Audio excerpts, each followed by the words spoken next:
everyone. I am Alex Weinberger. I am one of the owners of Toronto Family Doulas, Hamilton Family Doulas, and Family Doulas of Ottawa, and I am here today to talk to you about thriving with twins. Um, we work with a lot of clients with multiples, and I hear the stories of that first trip to an ultrasound, and I'm going to get to hear the baby's heart rate, and then those words of "there's two," and all of those feelings and emotions that can come with it: excitement, panic. I don't know if I can handle multiple babies, and we're often one of those first phone calls that clients make to us as doulas to say, "Help! I'm expecting twins. I don't even know what I need. This seems like a whole new thing that I've signed up for. Um, can you help get me sorted?" And so we have worked with countless numbers of families with multiples and twins, and we have some really cool things we're going to go over today. I'm going to talk to you about thriving with twins and give some of my best tips and tricks for new families expecting two babies at once and how to handle that. One of the first things is just take a breath and know there might be times where this is overwhelming. There might be times where this is difficult. There's also sometimes times where things can be a little bit, I don't want to say necessarily easier, but as your babies grow, they will also then have a built-in playmate, a built-in person to connect with. And that also can create some relief or some just, you might not have to play as much, store or whatever. I have to say, that's my least favorite thing to do, is to play grocery shopping with a child. I really don't like grocery shopping in real life. I'm always happy if there's another little playmate. They can pretend grocery shop to their heart's content, and I don't have to pretend to do one of the things I hate most in the world. So that's a thing you can look forward to as well. But when we're talking about brand new babies, new twins, what are some of the biggest tips that I have for thriving with twins? So some of these are going to be just some logistical, preparatory things you can do to prepare. So without further ado, let's get into the meat of this. So one of the first suggestions that I have for families who are expecting twins is to kind of plan for some help. So this is the time where you might call in your friends and family who would like to get some baby snuggles in, who are offering up to help, and kind of build a bit more of a schedule, like who can come. Make sure that you have, if possible, it's nice to have someone who can come every day, even if it's just to check in and see how you're doing. Additionally, if you're able to think about, like, could we get someone in to offload some of the housework? Can we use some of the meal delivery services? So whether that's ordering food that's made and prepared straight from a restaurant, or things like HelloFresh, Good Food, there's any number of kind of those food boxes you can get that come with the recipe and pre-chop things, and you kind of mix and cook and make, and that can be really life-saving for having new babies in the house when there's more than one. So thinking about kind of just your general household stuff. Is there somebody in your life who could do some of your laundry, who could, help out with some of that food stuff and take some of those other things off your plate so that you can really focus on the babies, because they are going to take a lot of focus in those early days. Additionally, looking at kind of setting up your house. So some of the biggest tips I have are to think about, where are the places in your house that you spend most time. So probably there's a place you're going to spend time at night, maybe your bedroom, maybe the bedroom of the babies. Where is that going to be? And make sure that that's set up for everything you need overnight. So this includes places for the babies to sleep, outfit changes, swaddles, diaper changing station, all the diaper needs, and then also some stuff for you. So a water bottle, maybe a couple of snacks, especially, things that are not going to rot. We don't want to add smells and other work into this. So like some granola bars, maybe even just like apples, they last for a really long time. Some things that you can leave out, because as you're awake more around the clock, you're going to be hungry more. And we want to try to keep it so that you're not running up and down the stairs or from one side of the house to another over the course of the night. So then we're thinking about at nighttime things for baby for feeding. So again, if at all possible, to have all of the equipment that you might need handy. So if you are breastfeeding or chest feeding your babies and you need, pillows or a nursing pillow or like just props for you your chair or to sit up in bed, having all of that handy at the end of the night or at the start of the night so that you have that with you overnight, and anything that you might need. So again, that's where like the snacks and the water and stuff can come in. If bottle feeding is coming in, if at all possible, how can we again make this as efficient overnight as possible? So maybe if some of the milk that's being fed to the babies in a bottle is formula, can we have just some ready to made formula set up in the nursery or your bedroom overnight, and then a cooler or a little bar fridge so that you can just open it, put it in the bottle, feed it to the baby, and any leftovers can just be collected and put either in that cooler bag with the freezer pack or into a bar fridge, and then that becomes the milk that you're feeding in the day. But it means you don't have to add in time for heating a bottle and again going to the kitchen and all of that back and forth overnight when we're really trying to maximize sleep as much as possible. So really being diligent about setting up the areas in advance of like what are all the things that you need overnight with your babies and making sure you have that set up. And then also, where are you going to spend your time in the day? Is it a den or a living room? And like, what does that look like? And having kind of a mirror of a lot of that stuff set up there in the day. So we want to have places where the babies can be put down in the common area that you're going to spend time. So whether that is a pack and play can be really cool because it typically has like a space where baby can sleep as well as an additional space where you can change babies. And so that can be a really useful tool.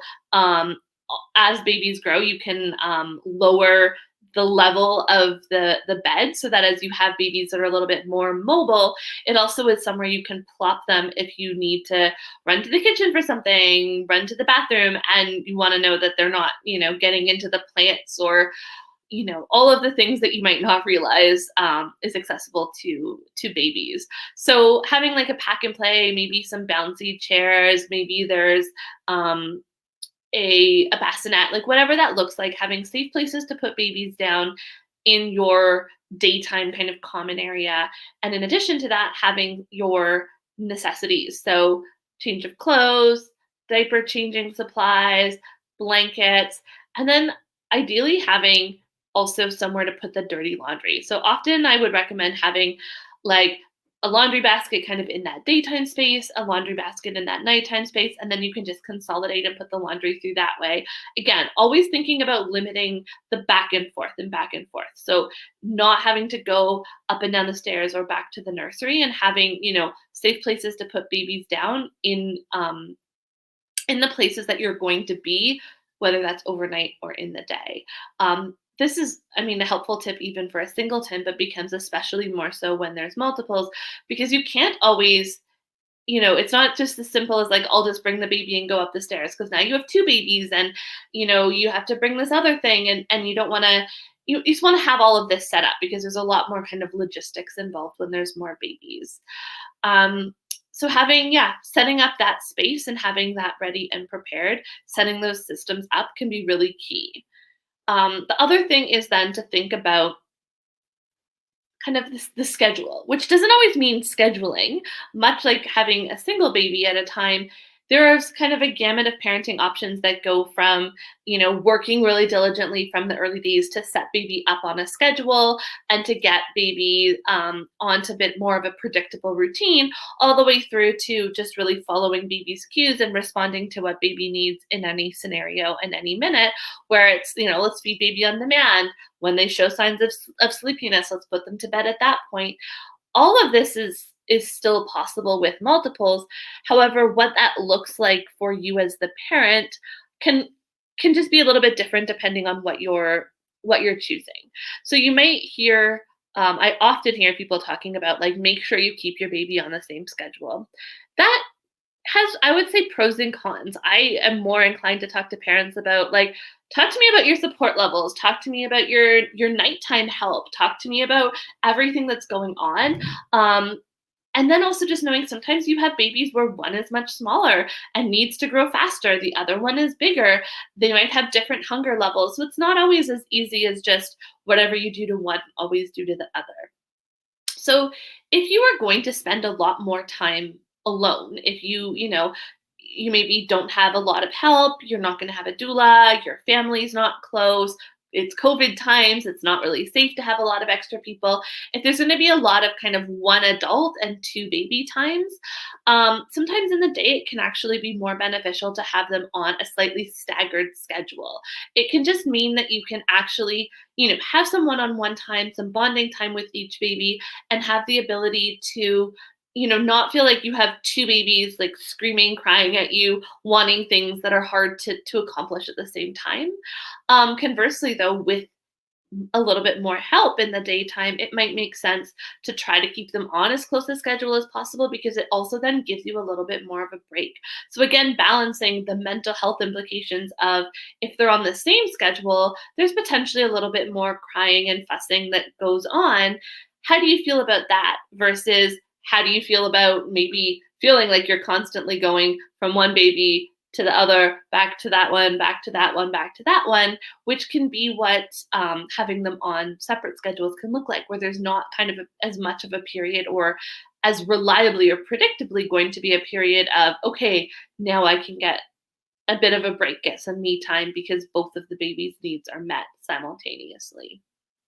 And then similarly for overnights, if you're going to do a lot of this alone, trying to keep the babies on the same schedule overnight can mean more sleep for you. So if you're kind of by yourself, mostly doing the overnight stuff, you don't have, again, family help coming in overnight, you don't have a doula, putting them on the same schedule overnight can mean that maybe you're getting that first baby up, they're hungry. Waking that second baby and offering them food can mean that when that meal is done, you kind of bought yourself that period of time before they're both going to be hungry again. Versus if you feed baby A and then get them settled, then you get 20 minutes, then baby B's hungry, then baby A. It can be a kind of back and forth overnight that doesn't allow you to have much sleep. On the flip side of that, if you do have help, if you have someone, a doula who's going to come in and care for the babies overnight so that you can get sleep, having them on that slightly different schedule, if you have that support for most nights a week for a longer period of time, having them on that separate schedule a little bit, or not waking them, um, not waking the second baby, can mean that you're then able to you're not going to hear as much, right? If the babies are getting up at the same time, there's a greater chance that both babies are hungry, both babies are crying because they're hungry. A bottle needs to be made. And in order to make the bottle, you need both hands. So the babies might cry for a couple of minutes while that bottle is being made, which might wake you up. Whereas if it's the babies are on a slightly different schedule, it might mean that, your doula can hold the baby that's hungry, kind of keep them calm while they're prepping the bottle, feed that baby, get them calmed before the other one needs support. So again, these are just things to think about. I always struggle with this one size fits all of, always keep them on the same schedule, always, follow their cues. Of course, we need to meet their needs, and they will cue for things that we need to be prepared to meet those needs. But we also want to think about like the whole family. What does this look like for a family as a whole? And what makes the most sense? Having, perhaps fewer demands simultaneously, but then less of a break time, or kind of getting all of the stuff that needs to be done in one chunk. So there is a bit of a rest or a break after. And as your babies grow, even what works in those early days and weeks can change. One of the babies might start to sleep through the night before the other baby does. And so you might start to realize, okay, we have been waking both of them, but now we're going to stop because this other baby doesn't really need to eat overnight. We're going to let them sleep. We're going to feed the baby who does need to eat, who needs to eat a little more often. And one of them will be a little fussier one night or one day. And so there will be some differences, but kind of thinking about what makes the most sense for your family, for the amount of support and help that you're going to have, and for your own kind of sanity, I think is a more important tip than specifically always keep them on the same schedule. In addition to that, just being a little bit more diligent about tracking. I know it sounds wild to think that even if you had, say, one boy and one girl, you could think back at, okay, I know I just did a diaper change. Who did I who did I change? Even though you would think, oh, it's pretty apparent in that diaper which baby it was, in the kind of constant go, go, go of having babies, it can be really hard to keep track of who did I feed? How much did they eat? What was in that diaper? And to make sure that you know, especially in those early days and weeks, are they getting enough to eat? Are they having enough wet and soiled diapers? So having a solid tracking plan and being diligent about just writing it down, taking that extra 10 seconds after a diaper change, after a bottle, after a nursing session to just kind of write down what's going on so that you know both babies have been fed, both babies have been changed, both babies, have had enough wet, enough soiled diapers for that day, for that period of time. One of the things we're going to include in our newsletter that we'll be sending out, so make sure that you sign up if you're not already, is actually a tracking sheet that we find to be really useful for families with multiples in order to be able to just kind of have a sheet that they can print off, they can write it down. We recommend like a clipboard, tie a string to a pen, attach that to the clipboard, and it's like easy. You're not going to lose it. You can kind of keep it wherever you are in that spot we've set up for daytime, in the spots we've set up for night, just a quick little, here's what we did for baby A and baby B, so that you can just keep on top of all of that stuff so that you know that everybody's needs are being met and nothing has been missed. So definitely sign up for that newsletter and use that tracking sheet. It can be really helpful. Aside from that, the biggest thing I would say is just remember that it is more babies, it is more logistics, it can be more difficult sometimes and more loss of sleep. Um, but these are still individual people. And so the same way that there is a lot of predictability, I've seen a lot of 4-day-old babies. I know what's normal and what's not normal. There's a lot of kind of generalizations we can make about a baby at a certain age. And also, each baby is a little bit unique, and that's going to be the same with your twins as well. And so, what one baby can do, or likes to do, or doesn't like to do, or struggles with, the other baby might be the opposite. There will be times when there's similarities. There will also be a lot of times where there's differences. And if you can kind of remember or try to check in on them as individuals and just remember that if you had these two babies 3 years apart, of course there would still be some comparison and some, I don't think it was like that at this age this time. But there would also be a little bit more of like, oh, this is what this baby is doing at this age. And there's a wide gamut of what's developmentally appropriate. So trying to, you know, narrowly put into a box what the babies are going to do can sometimes cause a lot of additional stress for new parents because sometimes one baby is just more developmentally advanced in one area, perhaps lags a bit behind in another area, which is all normal and fine. It's just easier to kind of spot and fixate on when you're seeing two babies that are the exact same age, raised the exact same way in front of you as you do with twins. So, aside from that, think logistics, be prepared to kind of meet their needs and see them as individuals, and then think about really trying to get as much help or as much of a plan for what does this look like? Like, how do we take other things off of our plates? How can we manage? There's going to be a lot of additional focus on babies in those early days and weeks. So, what other things can we outsource to other people, take advantage of friends and family to help with. I know everyone's really excited to help out. Most people would be really happy to just do a grocery pickup for you, even if, you know, you they're not going to go in the grocery store. Like most people can find a half an hour to drive to the grocery store, call them, do the grocery pickup, drop the groceries off at your house, throw in a load of laundry really quickly, help to unload a dishwasher, snuggle a baby so that you get a bit of a break or you could focus on the other baby. Take advantage of the friends and family who do want to help out. Even if they can't come for a long time, often they can do some of those little tasks that can be really useful.